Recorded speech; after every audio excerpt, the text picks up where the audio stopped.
السلام عليكم ورحمة الله وبركاته.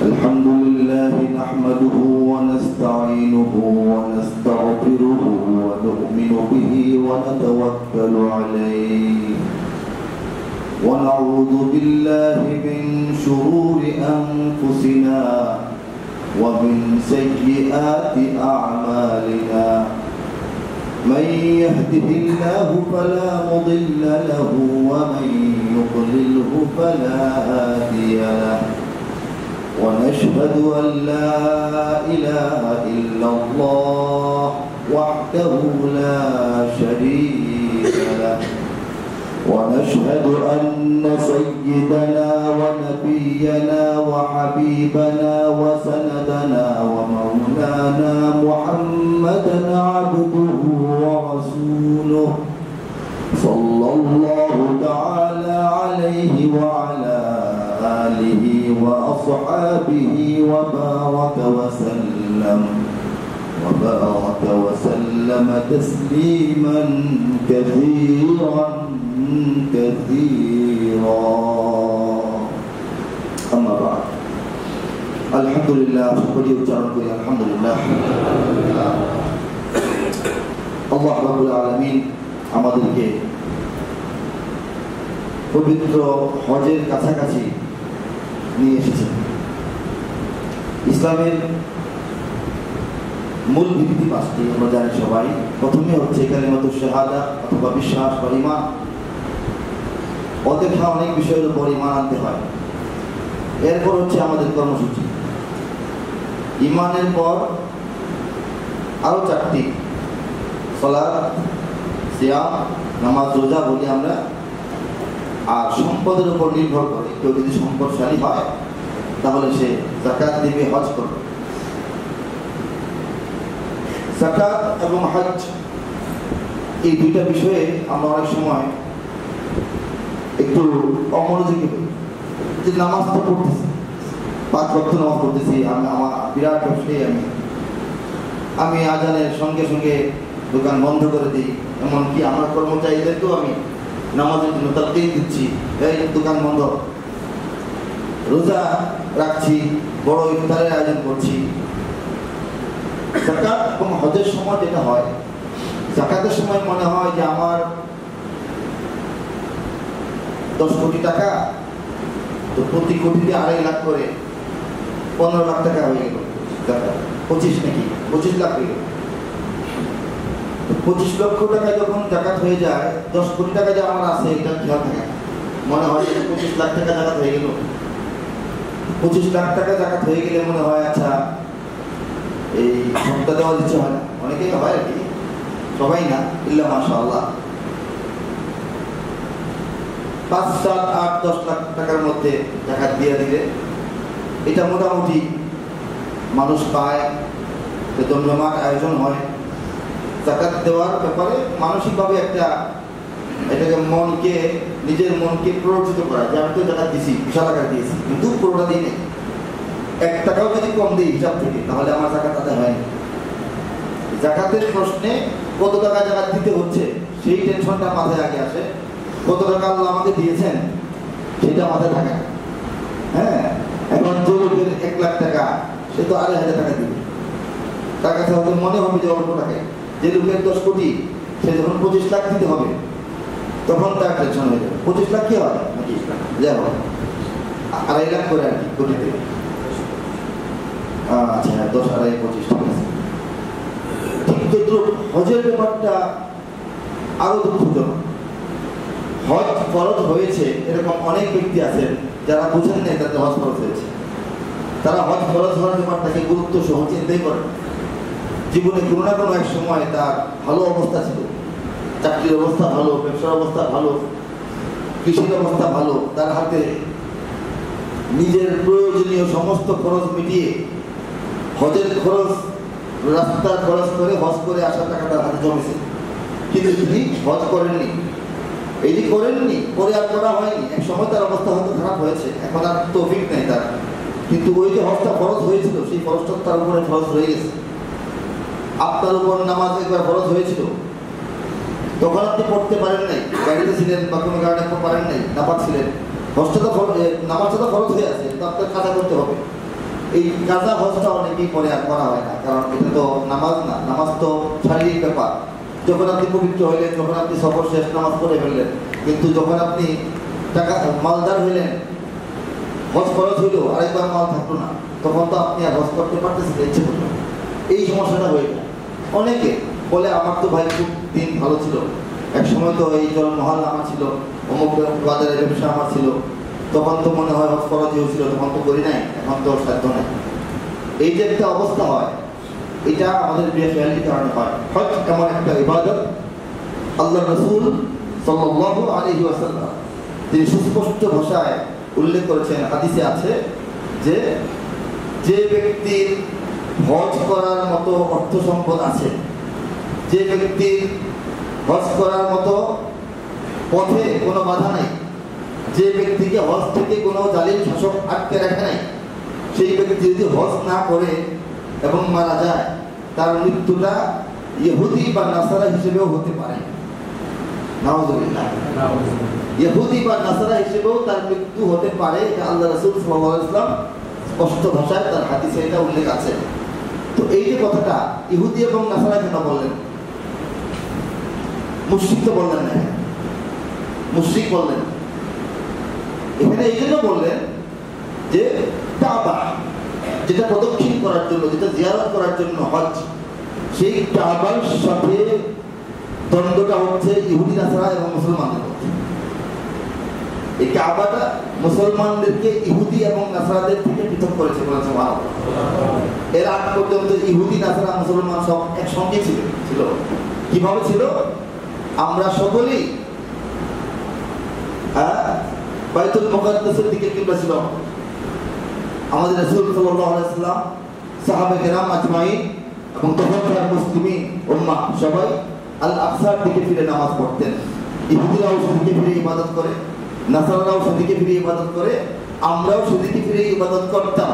কিন্তু আল্লাহ রাব্বুল আলামিন এক পর্যায়ে এসে রাসূলুল্লাহ সাল্লাল্লাহু আলাইহি ওয়াসাল্লামের মনের বাসনা, রাসূল সাল্লাল্লাহু আলাইহি ওয়াসাল্লাম চাচ্ছিলেন যে ইয়া আল্লাহ, ইহুদি নাসারাদের সঙ্গে মিলেমিশে থাকার তো অনেক চেষ্টা করলাম, মদিনায় হিজরত করে আসলাম, ইহুদিদেরকে সহকারে একটা রাষ্ট্র গ্রহণ করলাম, এক আইনে সবাই চলে, কিন্তু তারা যখন বিশ্বাসঘাতকতা শুরু করলো, তারা যখন রাসূলকে হত্যার গোপন ষড়যন্ত্র করলো, যখন তারা মুশরিক মক্কার মুশরিকদেরকে মুসলমানদের উপর চড়াও হওয়ার জন্য আহ্বান করলো, সাহায্য করলো, তখন আল্লাহ রাসূলের মন খারাপ হয়ে গেল। না, এদের সঙ্গে তো মিলেমিশে থাকা যাবে না, তারা তো আপনার পথে আসে না, তারা তো আপনাকে রব হিসেবে স্বীকার করে, কিন্তু আপনার পুত্র কন্যা তৈরি করে, তারা তো পূর্ববর্তী সমস্ত নবীদেরকে স্বীকার করে, কিন্তু আমাকে শেষ নবী হিসেবে তারা গ্রহণ করতেছে না, কিভাবে তাদের সঙ্গে থাকা যায়? তখন আল্লাহ রাসূল সাল্লাল্লাহু আলাইহি ওয়াসাল্লামের এই দোয়া আল্লাহ পাক কবুল করলেন।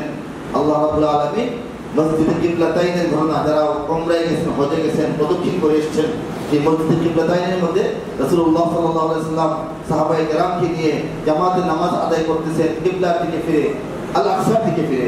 এই নামাজের মধ্যখানে আয়াত নাযিল হয়ে গেছে এবং হযরত জিবরাইল আলাইহিস সালাম এসে রাসূলকে কানে বলছেন, ইয়া রাসূলুল্লাহ, আপনি এই মুহূর্তে নামাজের ভিতরেই কাবার দিকে ঘুরে যান সবাইকে নিয়ে।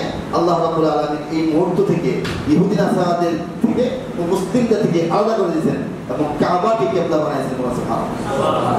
কাজেই কাবায় যাওয়ার সুযোগ হওয়া সত্ত্বেও যে ব্যক্তি যাবে না, গরিবসি করবে, তাকে আল্লাহ ওই ইহুদি নাসারা হিসাবে তাকে মৃত্যুর সময় তাকে ইহুদি বা নাসারা হিসেবে গণ্য করতেও পারেন।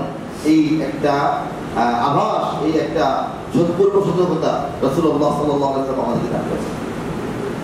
তো এরকম কিন্তু হয়, একজন মানুষ তার দৈনন্দিন ভরণ পোষণ কয়দিনের সফরটাতে করে আসবে, 1 মাস 1.5 মাস, 1-1.5 মাসের দৈনন্দিন বাড়িতে খেয়ে পড়ে চলার যে টাকাটা, এটা যদি থাকে ফ্যামিলির জন্য, এবং সে যদি বড় কোনো ঋণগ্রস্ত না হয়, ফ্যামিলি চলার মতো 1-1.5 মাসের টাকা তার বাড়িতে আছে, আর মক্কায় যাওয়া আসার খাওয়ার টাকা আছে, তার উপর হজ খরচ। সহজ না হজ খরচ হওয়াটা? কোটি কোটি টাকা হতে হয় না। আপনার বাসায় 50,000 টাকা আছে, যেটা দেশে 1-1.5 মাস চলবে, 60,000 টাকা আছে, বুঝলেন নাই? আপনার বড় কোনো ঋণ নাই, হাতে 5-7 লাখ টাকা আছে, আপনার হজ খরচ প্রয়োজন যদি দেখেন, অনেক প্রয়োজন। আমার তো মেয়ের বিয়ে দিয়ে দিতে হবে সামনে, টাকাটা জমাই। আমার তো বাড়ি ঘর কেনা হয়নি, টাকাটা জমাই। আমি তো ব্যবসা করতে যাচ্ছি, এটা পুঁজি দরকার, টাকাটা জমাই। তো টাকাটা রাখা, খরচ না করার বহু কারণ থাকতে পারে। এইগুলিকে কারণ হিসেবে ইসলাম দেখেনি। ইসলাম দেখেছে আপনার শুধু ফ্যামিলির ভরণ পোষণের 1.5 মাসে আপনি যে হজে করে আসবেন, এই সময়টা খেয়ে পরে বাঁচার টাকাটা আছে, আপনার কোনো ঋণ নাই, আপনার ওখানে গিয়ে আসার টাকা হয়েছে হাতে, আপনার হজ খরচ। এখন দেখেন কার কার জীবনে হজ খরচ হয়েছে, করা হয় নাই। খুব দ্রুত সেই হজ করার বা করাবার চেষ্টা করতে হবে, করতেই হবে। এখন কথা হলো, হজ তো জীবনে একবারই খরচ। আপনি একবার হজটা করে আসেন না, তারপর কোটি কোটি টাকা জমলেও তো আপনাকে আল্লাহ পাক আরেকবার হজ করতে বলেন নাই, বাধ্য করেন নাই। মন চাইলে হজ করবেন, মন না চাইলে করবেন না। ওগুলো তো খরচ না, মন চাইলে করবেন, মন চাইলে করবেন না। কিন্তু প্রথমবার হজ খরচ, প্রথমবার একদম শুরুতে, হ্যাঁ, সামান্য টাকা, পরিবার 1-1.5 মাস চলার জন্য যখন 15-20 হাজার টাকা হইলে হয়, হ্যাঁ, 2010-12 হাতে 4-5 লাখ টাকা জমছে, হজ করে এসে পড়ছে। আমি আমার কথা বলতেছি, ঋণ ছিল না। এটাই হজ খরচ, এটাই হজ করা। হজ, হ্যাঁ, আমি মেয়েদের বিয়েটা দিয়ে নিই, ছেলেদের বিয়ের জন্য টাকা জমায় রাখি, ব্যবসার জন্য 20 লাখ টাকা জমায় আগে, বাসা বাড়িটা করি, তারপর গিয়ে হজ করবো, এটা হজের নিয়ম না। এর মানে এই ব্যক্তিদের উপর হজ খরচ হয়েছে, কিন্তু তিনি গরিবসি করেছেন, হজ করেন। হজ করতে হবে। হজ কেন করতে হবে? কারণ এই হজ আল্লাহ রাব্বুল আলামিন আমাদের সবার উপর খরচ করেছেন। কাবা, কাবাটা কি বলে? অসাধারণ ব্যাপার। আল্লাহ রাব্বুল আলামিন এই পৃথিবী সৃষ্টির যে প্রক্রিয়া, সেটা কিভাবে করেছেন? সর্বপ্রথম আল্লাহ রাব্বুল আলামিন ছাড়া আর কিছু ছিল না। শুধু আল্লাহ রাব্বুল আলামিন ছাড়া আর কোনো কিছুর অস্তিত্ব ছিল না, কোনো কিছুর না। যা বায়বীয় বলে বা ধরতে ছুটতে পাওয়া যায় বলেন, কোনো বস্তু বা বিষয়, কোনো বস্তু বা বিষয়ের অস্তিত্ব ছিল না, শুধুমাত্র আল্লাহ রাব্বুল আলামিন ছিলেন। আল্লাহ রাব্বুল আলামিন তখন চাইলেন যে হ্যাঁ, আমি ছাড়াও আরো কিছু অস্তিত্ব দিব, এবং আমি হলাম স্রষ্টা, আমাকে কেউ সৃষ্টি করে নাই। আর এখন যত কিছু অস্তিত্ব দিব, সবকিছু আমার সৃষ্টি। স্রষ্টা এবং সৃষ্টির একটা সম্পর্ক আমি তৈরি করবো, কাজেই সৃষ্টি করতে হবে।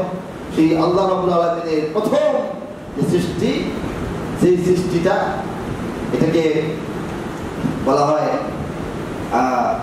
একটা মুক্ত দানা, একটা মুক্তার দানা। কি সৃষ্টি করলেন? একটা মুক্তা বের হয় না এর থেকে, জীবন থেকে, এই ধরনের টলটল করে একটা মুক্তার দানা আল্লাহ রাব্বুল আলামিন প্রথম সৃষ্টি করলেন। সেই মুক্তা দানাটা এমন এক অলৌকিক ব্যাপার, আল্লাহ হুকুম করার সঙ্গে সঙ্গে মুক্তা দানা থেকে পানি বের হওয়া শুরু করলো। পানি বের হচ্ছে, পানি বের হচ্ছে, পানি বের হচ্ছে, পানি বের হচ্ছে। এই পানি গোলক বেঁধে আছে, গড়ায় পড়ে যায় না, গোলক বেঁধে আছে পানিটা।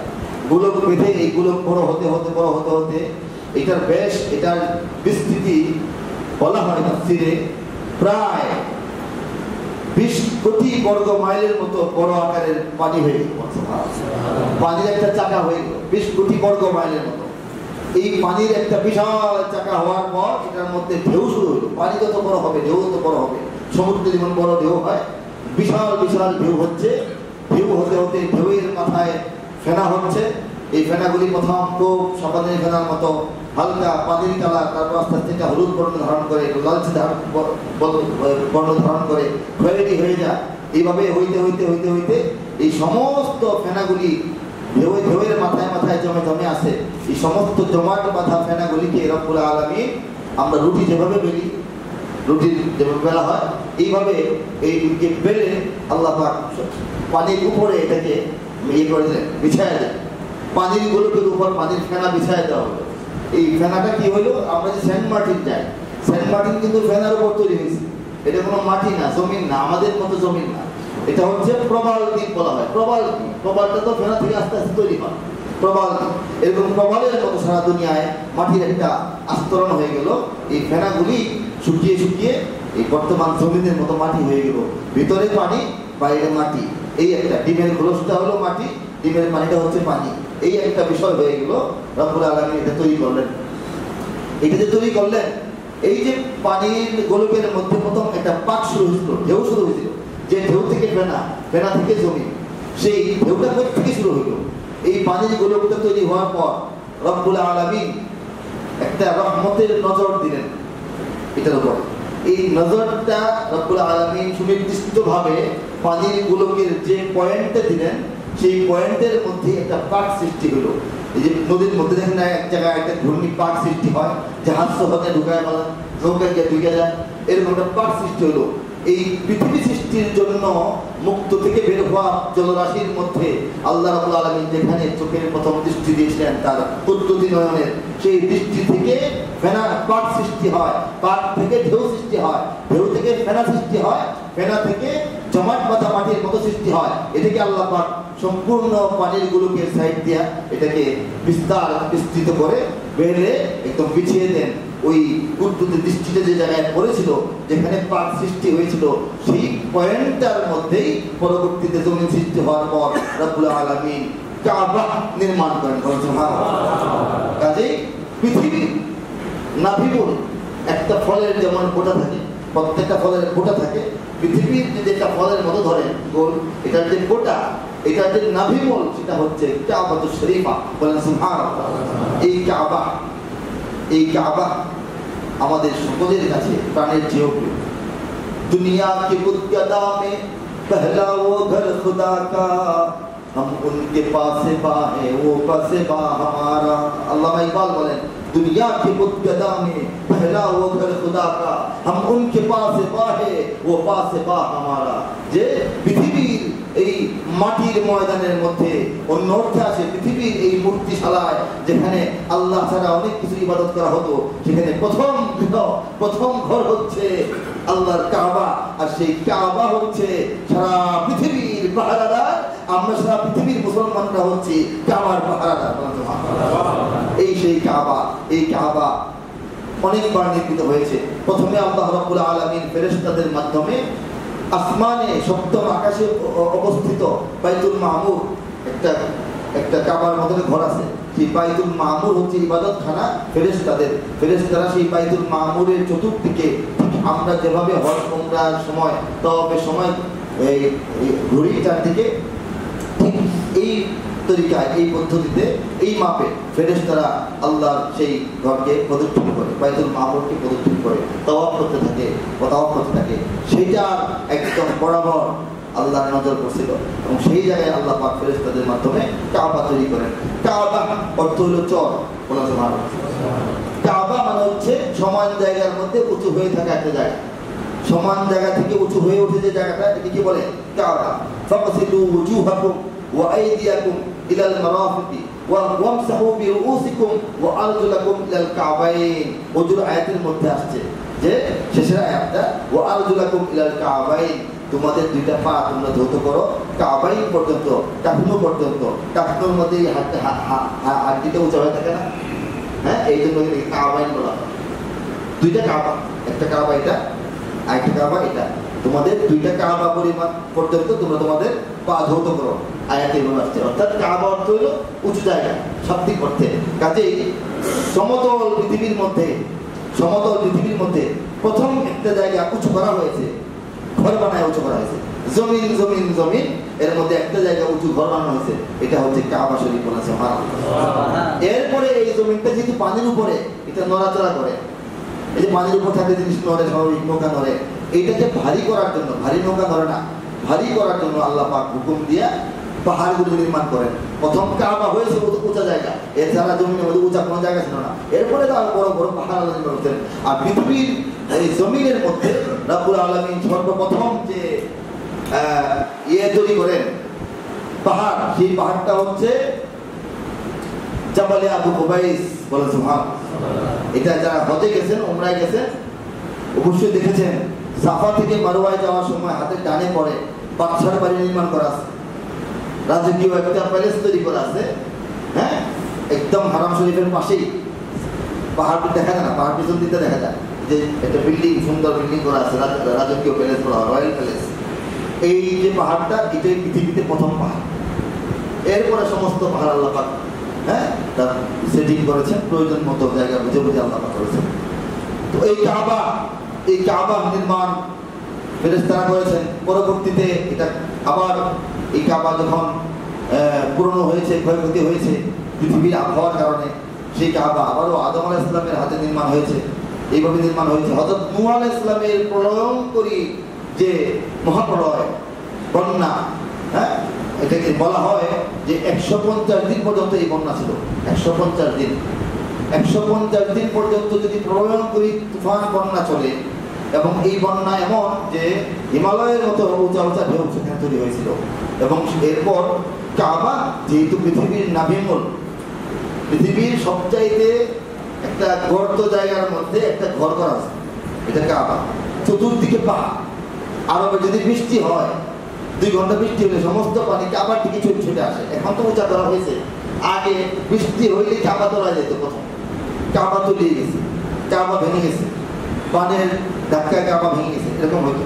তো এই কাবা পুনর্নির্মাণ করা হয়েছে নূহের বন্যার পর। নূহের বন্যার আরো 2600 বছর পর। কত বছর পর? নূহ আলাইহিস সালামের বন্যায় কাবা যখন পলি মাটির নিচে পড়ে যায়, খুঁজে পাওয়া যাচ্ছে না কাবা ঘরটা কোথায়। নানান জায়গা থেকে বালু মাটি আইসা এটা দেখে গেছে। এর 2600 বছর পর সাইয়্যিদুনা হযরত ইব্রাহিম আলাইহিস সালামের হাতে আল্লাহ পাক আবার কাবাকে পুনরুদ্ধার করেন। পৃথিবীতে যত নবী রাসূল আসছেন, বলা হয় 1,24,000।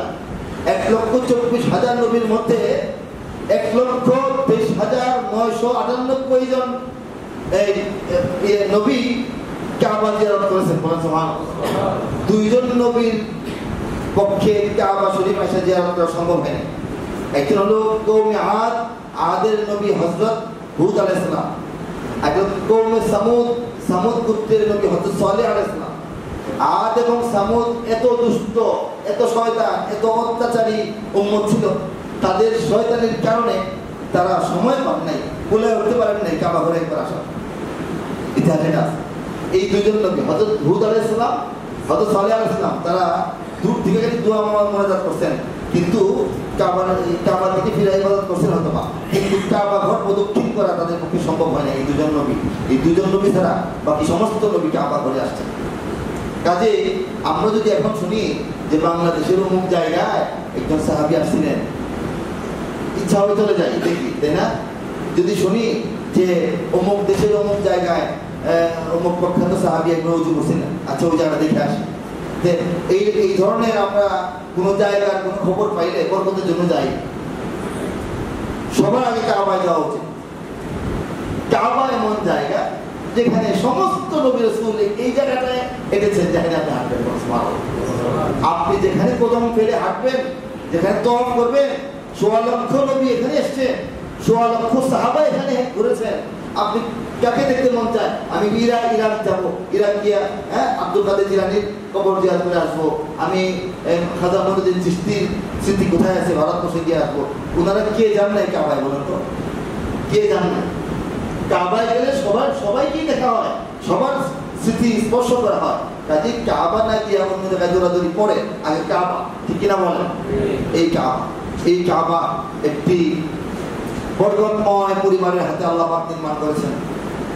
হযরত ইব্রাহিম আলাইহিস সালাম, তার দ্বিতীয় স্ত্রী হযরত হাজার, আমরা হাজেরা বলি, নামটা আসলে হাজার, হাদিসে আসছে, বলেন হাজেরাই বলেন, হযরত হাজেরা, এবং তাদের সন্তান হযরত ইসমাঈল আলাইহিস সালাম। এই পিতা মাতা পুত্র, এই 3 জনের একটা ছোট্ট পরিবার। এই পরিবারকে রব্বুল আলামিন বিশ্ববাসীর জন্য বারাকাত হিসেবে দুনিয়াতে প্রেরণ করেছেন। সুবহানাল্লাহ। হযরত আদম আলাইহিস সালামকে বলা হয় আবুল বাশার। বাশার মানে মানব জাতি, মানব কুলের পিতা হযরত আদম আলাইহিস সালাম। আর হযরত ইব্রাহিম আলাইহিস সালামকে বলা হয় আবুল আম্বিয়া। সুবহানাল্লাহ। সমস্ত নবী রাসূলদের পিতা। বড় বড় 5-7 জন নবী হযরত ইব্রাহিম আলাইহিস সালামের আগে দুনিয়াতে এসে বিদায় হয়েছেন। এই 5-7 জন নবী ছাড়া পরবর্তীতে যে লক্ষাধিক নবী, সমস্ত নবী হযরত ইব্রাহিম আলাইহিস সালামের বংশ থেকে আসছেন। আবুল আম্বিয়া, সমস্ত নবীগণের তিনি পিতা এবং মুসলিম উম্মার তিনি জাতির পিতা বলেন সুবহানাল্লাহ। ইব্রাহিম আলাইহিস সালাম, তার স্ত্রী, তার পুত্র, তাদের হাত পা যেখানে লেগেছে সেখানেই বারাকা, সেখানেই বারাকা, সেখানেই বারাকা বলেন সুবহানাল্লাহ। হযরত ইব্রাহিম আলাইহিস সালাম তিনি কাবা নির্মাণ করছেন। কাবা উঁচু পর্যন্ত নির্মাণ করার পর আর নাগাল পাচ্ছেন না। জানেন ইতিহাস, আল্লাহ কাছে দোয়া করলেন, ইয়া আল্লাহ, এখন আপনি যে মাপ দিয়েছেন, যে ডিজাইন দিয়েছেন, হ্যাঁ, এই ডিজাইন আমি কিভাবে ফিল আপ করবো? আমি তো উপরে আর উঠতে পারি না, এখন তো মাচা বাঁধতে হবে, কাঠ দরকার, বাঁশ দরকার, নানান কিছু দরকার। আমি কিভাবে কি করবো? এখানে তো আর কোনো মানুষ নাই, আমি আর আমার ছেলে, আর এটা তো অনাবাদী একটা জায়গা। তখন আল্লাহ পাক বললেন যে তোমার জন্য আমি লিফটের ব্যবস্থা করতেছি, এবং এই লিফটটা আমাদের লিফটের মতো না, সুইচ চাপতে হয় না, যখন যেদিকে যাওয়া প্রয়োজন হয়, কাজের প্রয়োজন, ডানে হোক বামে হোক, উঁচা হোক নিচা হোক, একটা পাথর, সেই পাথরটা বেহেশত থেকে পাঠানো হয়েছে। সেই পাথরটা হযরত ইব্রাহিম আলাইহিস সালামকে নিয়ে এদিক সেদিক নড়াচড়া করে মুভ করে বলেন সুবহানাল্লাহ। এই পাথরটা মাকাম ইব্রাহিম, ইব্রাহিমের দাঁড়ানোর জায়গা, ইব্রাহিমের অবস্থান স্থল। মাকাম মানে অবস্থান স্থল।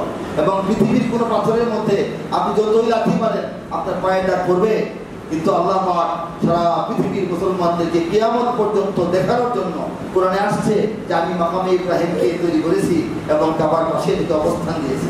কেন দিয়েছি? এবং এটাকে মুসল্লা বানাইছি, তোমাদের জন্য নামাজের জায়গা বানাইছি। হ্যাঁ, এই যে এটা বানানোর জন্যই আল্লাহ পাক পদ্ধতিভাবে যখন তিনি দাঁড়াইলেন, তখন তার পায়ের 2-3 আঙ্গুল গভীর ছাপ এখানে হয়ে গেল। তিনি মানে পাথরের মধ্যে, নরম পাথরের মধ্যে দাঁড়ায় পা ডুবে আছে, এই অবস্থায় তিনি কাজ করলেন, দৃঢ়ভাবে দাঁড়ায় থাকলেন। সেই পাথর আমরা এখনো কাবা ঘরের দরজার পেছন দিকে ফিরলেই আমরা দেখতে পাই মাকাম ইব্রাহিম, ইব্রাহিম আলাইহিস সালামের মাকাম। এবং প্রত্যেকটা তাওয়াফ, হজের তাওয়াফ বলেন, উমরার তাওয়াফ বলেন, বা এমনিতেই আপনি নফল তাওয়াফ বলেন, যে কোনো তাওয়াফ 7 বার কাবা ঘর প্রদক্ষিণ করার পরে সেই মাকামে ইব্রাহিমের ধারে কাছে গিয়া, সেখানে গিয়া 2 রাকাত নামাজ সুন্নাহ বলা হয়, ওয়াজিবুত তাওয়াফও বলা হয়। এটা সমস্ত মুসলমানদের উপর কিয়ামত পর্যন্ত আল্লাহ পাক এখানে এটাকে নিয়ম করে দিয়েছেন। কাজেই দেখেন ইব্রাহিম আলাইহিস সালামের পায়ের বরকত দেখতে পাইছেন? ইব্রাহিম আলাইহিস সালামের পায়ের বরকত, হ্যাঁ, ইব্রাহিম আলাইহিস সালাম দাঁড়ানোর জন্য আল্লাহ পাক একটা সুন্দর পাথর পাঠাইছেন, এবং সেই পাথরটা যেখানে রাখা আছে, ইব্রাহিম আলাইহিস সালামের পায়ের চিহ্ন যেখানে রাখা আছে, এটাকে আমাদের জন্য মুসল্লা বা জায়নামাজ বানাই দিয়েছেন। এই এলাকায় এখানে দাঁড়ায় নামাজ পড়তে হবে। সুবহানাল্লাহ। হযরত ইসমাঈল আলাইহিস সালাম পুত্র, তার পায়ের কি বরকত! শিশু ইসমাঈল, হ্যাঁ, জনমানবহীন, খাদ্য পানীয়হীন প্রান্তরে শুয়ে আছেন। মা হাজেরা তার জন্য পানির সন্ধান করতেছেন। ইসমাঈল আলাইহিস সালাম শুয়ে শুয়ে, শিশু, তার পায়ের যে আঘাত, শিশু যে শুয়ে শুয়ে পা মারে, এই পায়ের আঘাত লাগতে লাগতে সেই আঘাতের স্থল থেকে পানি বের হতে শুরু করে। এই পানি হযরত হাজেরা, মা হাজেরা দেখতে পেলেন, দূর থেকে দৌড়ে আসলেন, আয়সা দেখলেন পানি বের হচ্ছে মরুভূমি থেকে, কথা নাই, বার্তা নাই, কুয়া নাই, কোনো লাইন নাই, ধামাকা হঠাৎ পানি বের হওয়া শুরু হয়েছে তার শিশুর পায়ের আঘাতের জায়গা থেকে, যেখানে পাটা বাড়ি খাচ্ছে, সেই পায়ের বরকত। আর কি বলবো, এই তো পায়ের বরকত। এই গড়িয়ে যাওয়া পানিকে তিনি জমানোর চেষ্টা করলেন। তিনি কঙ্করময় ধুলাবালি পাহাড়ের মরুভূমি নিয়ে বাঁধ সৃষ্টি করলেন, যার দিকতে বাঁধ দিলেন, আর বললেন সুরিয়ানি ভাষায়, তারা আরবি জানতেন না, সুরিয়ানি ভাষা বলতেন, জম জম জম জম, মানে কিফ কিফ, স্টপ স্টপ, থেমে যাও, থামো থামো থামো থামো, রাখ রাখ রাখ, এই শব্দ বললেন। এই শব্দটা আল্লাহর কাছে এত প্রিয় হলো, এত মহব্বতের হলো, এত মূল্যবান হলো, কিয়ামত পর্যন্ত এই কূপের নাম হয়ে গেল জমজম, জমজমের কূপ বলে। জমজম কোনো নাম না, এটা ওনার মুখের একটা উচ্চারণ, শুধু পানি থামানোর জন্য মহিলার কত কথা বলে। এই কথা থেকে আমরা এখন জমজমের পানি খাই। এই জমজম মানে হচ্ছে থামো থামো থামো থামো থামো থামো। হযরত, এই হচ্ছে বারাকা, এই ফ্যামিলির বারাকা। হযরত বিবি হাজেরার পায়ের বরকত দেখেন, তিনি তার পুত্রকে একটা ময়দানের মধ্যে রেখে, কাবা ঘর তো তখন নাই, মাটির নিচে পড়ে আছে, কাবার পাশেই শোয়ানো, কাবা ঘর তো দেখা যায় না, এই জমিনে কাবা আছে কেউ জানেও না, শুয়ে রেখে তিনি পানির সন্ধান করছেন। কিভাবে করবেন? নিকটবর্তী 2টা ছোট্ট পাহাড় আছে টিলার মতো, একটা সাফা আর একটা মারওয়া।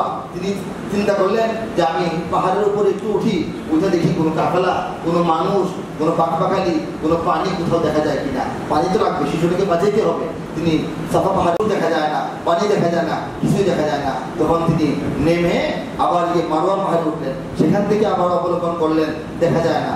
আবার তাকাইলে মাঝে মাঝে মনে হয় সাফার উঠলে আবার পানি পাওয়া যাবে, হবে, একটু মরিচিকা দেখা যায়, তিনি আবার সাফায় উঠে দেখেন না এটা মরিচিকা, এটা পানি নয়।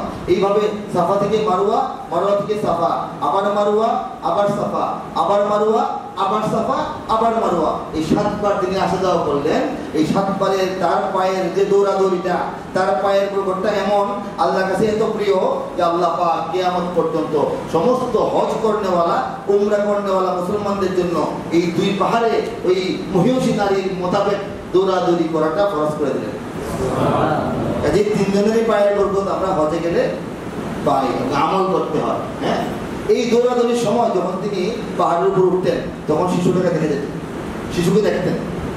আমরা কিন্তু এখন সাফা পাহাড় উঠে কাবার দিকে তাকাই, মারোয়ায় গিয়ে কাবা দেখা যায় না, তবু কাবার দিকে ফেরার চেষ্টা করি। সাফায় গিয়ে কাবার দিকে একবার তাকাই, কাবার দিকে তাকানোটা আমাদের পরে হয়েছে, তখন তো কাবা ছিল না, তখন এখানে কি ছিল? ইসমাইল সব শুয়েছিলেন। তো মা তো শিশুকে দেখবি, শিশুটা ঠিক আছে কিনা, নাকি চিল্কাও আক্রমণ করছে, নাকি কোনো মরুভূমির কোনো বাঘ থাকতে পারে, ইগল থাকতে পারে, আক্রমণ করতে পারে। বাচ্চাটাকে অবস্থান দেখার পর তিনি নেমে আবার যান। আবার যখন যান 2 পাহাড়ের মোটামুটি গিরি খাতে যখন নেমে যান তখন বাচ্চাটাকে দেখা যায়, দেখে চোখের আড়াল হয়ে যায়। এই আড়াল জায়গাটা তিনি একটু দ্রুত দৌড় দিলেন, দ্রুত। বাচ্চা দেখা যাচ্ছে না, ফেরত না, তাড়াতাড়ি গিয়ে তারপর বাচ্চাকে যখন দেখা যায় তখন একটু আস্তে আস্তে পাহাড়ে উঠতেন। আবার নেমে যখন এই পাহাড়ে আসেন মাঝখানে বাচ্চাকে দেখা যায় না, একটু দ্রুত দৌড় দিতেন। এই দ্রুত দৌড় দেওয়ার জায়গাটা এখন সবুজ বাতি লাগানো আছে, আমরা যারা যাই পুরুষদের জন্য এটা শরীয়ত বিধান করছে, তোমরা যেহেতু সক্ষম তোমরা এই জায়গাটা দ্রুত একটু দৌড় দিয়ে পার হবো। অথচ আমলটা কিন্তু নারী, আমলটা কার? প্রথম করেছেন কে? কোনো পুরুষ না, একজন নারী করেছেন। কিন্তু এখন নারী পুরুষ একসঙ্গে যেহেতু তওয়াফ করে, দৌড়াদৌড়ির মধ্যে ঝামেলা হবে, নারীর জন্য এটা রহিত করা হয়েছে, নারীরা হেঁটে হেঁটেই হবে, কিন্তু পুরুষরা সক্ষম, তারা এই জায়গাটা দৌড় দিতে হবে। একজন নারীরা সুন্নতকে সমস্ত পুরুষদের উপর আল্লাহ পাক দিয়েছে। এই যে ফ্যামিলি, বরকতময় পরিবার, এই বরকতময় পরিবারের হাতে নির্মাণ হয় কাবা। আল্লাহ রাব্বুল আলামিন বলেন কাবা নির্মাণ করো। ইব্রাহিম আলাইহিস সালাম বলেন কাবার নকশা তো আমি জানি না, কোথায় নির্মাণ করবো, দৈর্ঘ্য জানি না, প্রস্থ জানি না, এটার ভিত্তি কোথায় জানি না। আল্লাহ বলেন সেটা তোমার জানতে হবে না, তুমি আর তোমার পুত্র রেডি হয়ে চলে যাও ওই ময়দানে, আমি ব্যবস্থা করতেছি। আল্লাহ রাব্বুল আলামিন 1 খণ্ড মেঘ পাঠাইলেন, সেই মেঘ এমন জায়গায় স্থির হলো, মেঘের ছায়াটা একদম কাবা বরাবর পড়লো। বললেন যে এই ছায়ার মধ্যে, এই ছায়ার আকৃতি অনুযায়ী তুমি কাবা খনন করো। এবং ফেরেশতারা এসে নিজেরা সাহায্য করলেন, তিনি কাবা খনন করে এটার মূল ভিত্তি খুঁজে পেলেন, সেই মূল ভিত্তির উপর তিনি কাজ করবেন। আল্লাহকে বললেন ইয়া আল্লাহ, কাবার ভিত্তি তো খুঁজে পেলাম, বাপ বেটা আমার ছেলের বয়স কত 12-13, এখন আমি কি দিয়ে নির্মাণ করব, কোন পাথর, কি পাথর, আপনার রুচি কেমন, ঘর তো আপনার, আমি তো শুধু মিস্ত্রি, আমি তো বলতে পারি না। আল্লাহ বললেন আমার রুচি তোমাকে বলি, 5টা পাহাড়ের পাথর দিয়ে কাবা আমার ঘর নির্মাণ করো। একটা হচ্ছে জাবালে তুর, মুসা আলাইহিস সালামের পাহাড়, একটা হচ্ছে জাবালে হেরা, যেটা রাসূল সাল্লাল্লাহু আলাইহি ওয়াসাল্লামের উপর যেখানে কুরআন নাযিল হয়েছে, জাবালে নূর বলা হয় না, জাবালে নূর, জাবালে তুর। আর জুদি পাহাড়, যে পাহাড়ে, এটা হচ্ছে তুরস্কের এক প্রান্তের এলাকায়, যেখানে হযরত নূহ আলাইহিস সালামের নৌকা ঝড় তুফানের পর যে পাহাড়ে গিয়া থামছিল, জুদি পাহাড় বলা হয়। জুদি পাহাড়ের পাথর আনবা। এবং লুবনান নামক একটা পাহাড় আছে, যে পাহাড়ের নামেই লেবানন রাষ্ট্র, সেই লুবনান পাহাড় থেকে পাথর আনবা। সিনাই পর্বত মিশর, সেখান থেকে পাথর আনবা। এরকম তো এই 5টা পাহাড় থেকে পাথর এনে করতে হবে। নবী ইব্রাহিম বললেন যে আমি 5টা পাহাড় থেকে পাথর কবে আনবো, যাবো কবে, আসবো কবে, আপনার ঘর হবে কবে? আল্লাহ বললেন যে তোমাকে তো আমি পাথর আনতে বলি নাই, আমি আমার রুচি বললাম, তুমি জিজ্ঞেস করছো কোন কোন পাথর দিয়ে, বললাম ব্যবস্থা আমি করতেছি। তখন বললেন তুমি কখন কোন পাহাড়ে পাথর সেট করবা, তুমি মুখে জবান দিয়ে ডাক দিবা, পাথর পুইরা চলে আসবে।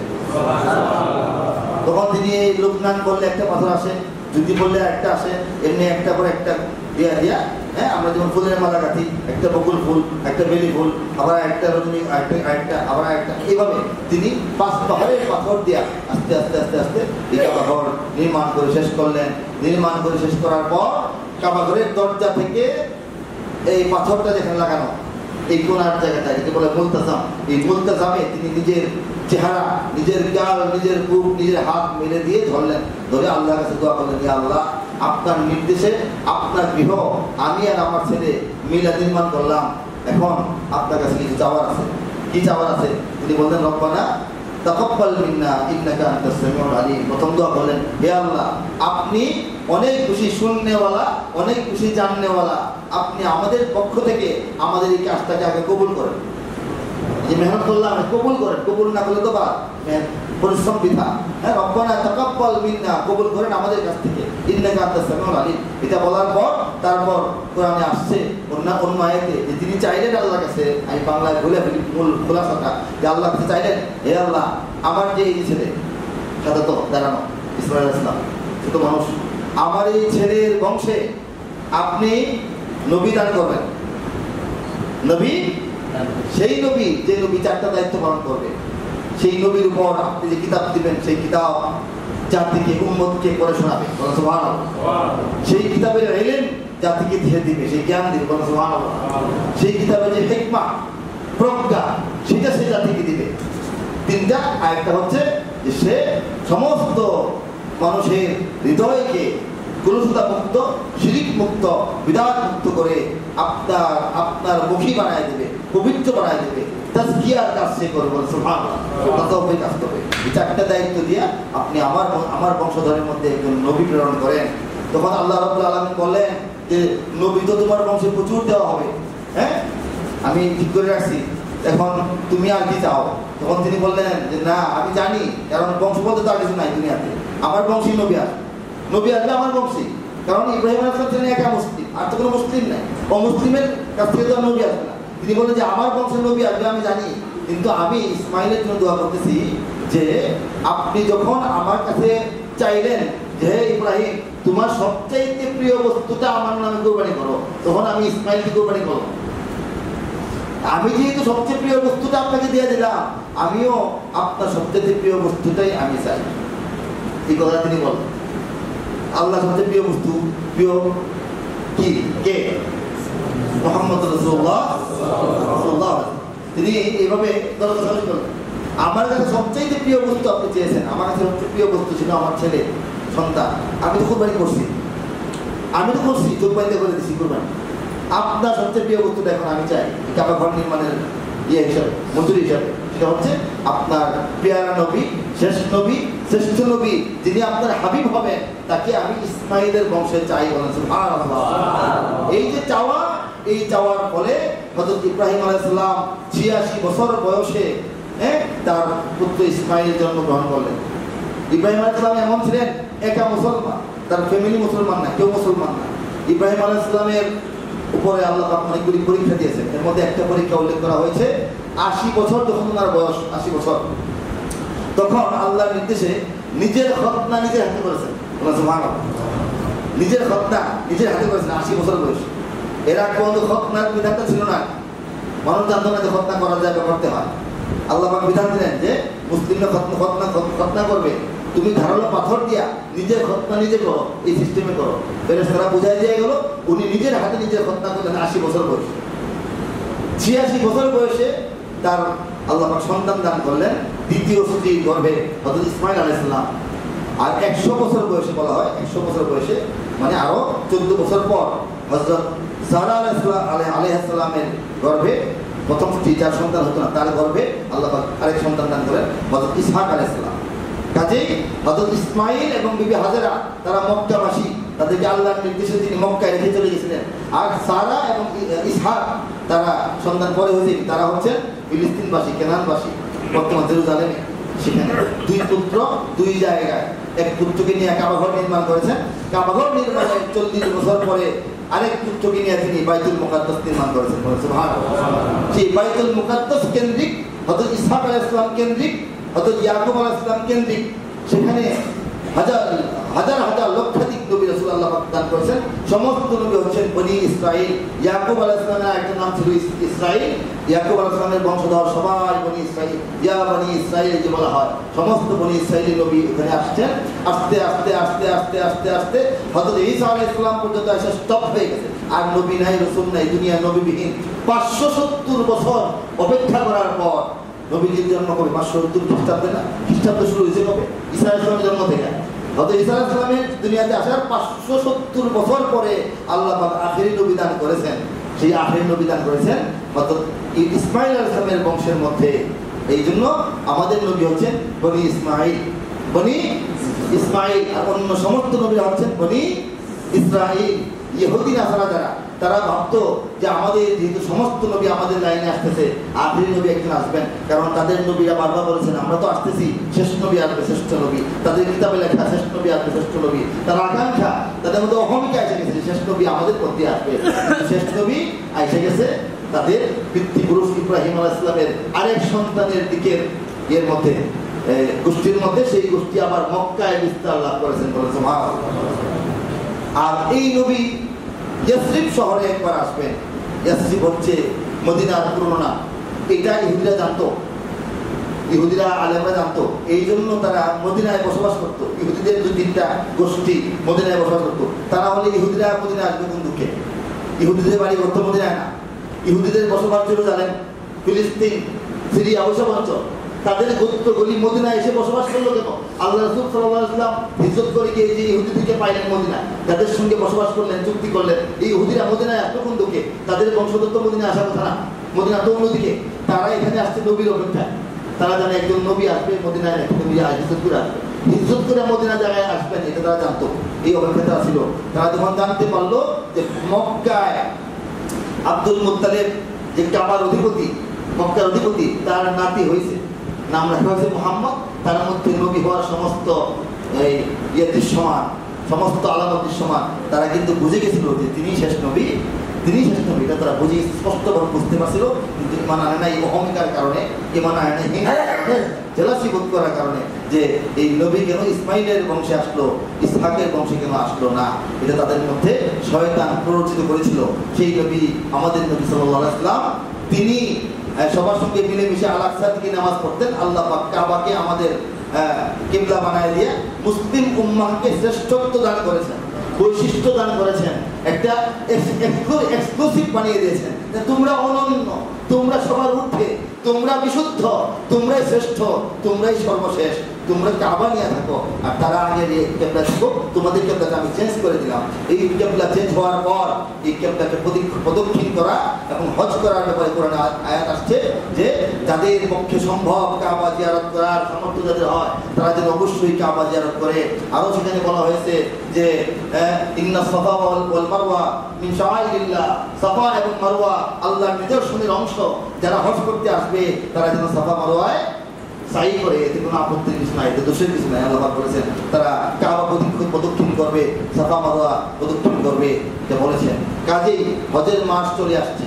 হজের মাস শুধু জিলহজ মাস না, হ্যাঁ, এটাকে বলা হয় জিলহজ, জিলহজ, মুহররম, তিনটাকেই হজের মাস বলা হয় না। ইয়ে থেকে শাওয়াল থেকে, শাওয়াল, জিলহজ, জিলহজ, তিনটাকে হজের মাস বলা হয়। এই 3 মাস ব্যাপী হজের প্রস্তুতি শুরু হয়ে যায় সারা দুনিয়ায়, এবং কাবা ঘর এবং হারাম শরীফকে তৈরি করা শুরু হয়ে যায়, প্রস্তুত করা শুরু হয়ে যায়। এই হজের মৌসুমে আমরা চলে এসেছি। আমরা এখনো চিন্তা করে দেখি এবার হয়তো যাওয়ার আর সুযোগ নেই, তাই না? হজের রেজিস্ট্রেশন শেষ। কিন্তু আমরা একটু বিচক্ষণতার সঙ্গে গভীরভাবে চিন্তা করব, আমার জীবনে আমার উপরে কি হজ ফরজ হয়েছিল কোনো সময়? যে আমার পরিবার 1-1.5 মাস চলতে পারবে, ঋণ নাই, হাতে হজে যাওয়ার মতো টাকা। যখন 3 লাখ টাকা হজ ছিল, 3 লাখ টাকা আমার হয়েছিল কিনা? যখন 4 লাখ টাকা হজ করা যেত, 4 লাখ টাকা আমার হয়েছিল কিনা? আমি হয়তো অন্য কাজটি গুরুত্ব দিয়ে টাকা জমায় রাখছি বা খরচ করছি, হজ করি নাই। বুঝতে হবে আমার উপর হজ খরচ হয়ে আছে, হজ আমার করতে হবে। কাজেই আমাদের যাদের উপর হজ খরচ, নিজেকে তদন্ত করে বের করি আগামী বছর যেন হজ কোনোভাবেই মিস না হয়। সেই হজ আমাদের করতে হবে। হজ মহাকাণ্ড, হজ মহা অনুভূতি, হজ মহাপবিত্রতা, হজ মহা এক উপলব্ধি। আল্লাহ সবাইকে বুঝে শুনে অনুভব করে উপলব্ধির সঙ্গে হজ পালন করার তৌফিক দান করুন। ওয়া আখিরু দাওয়ানা আলহামদুলিল্লাহি রাব্বিল আলামিন ওয়া সলাতু ওয়া সালামু আলা সাইয়্যিদিল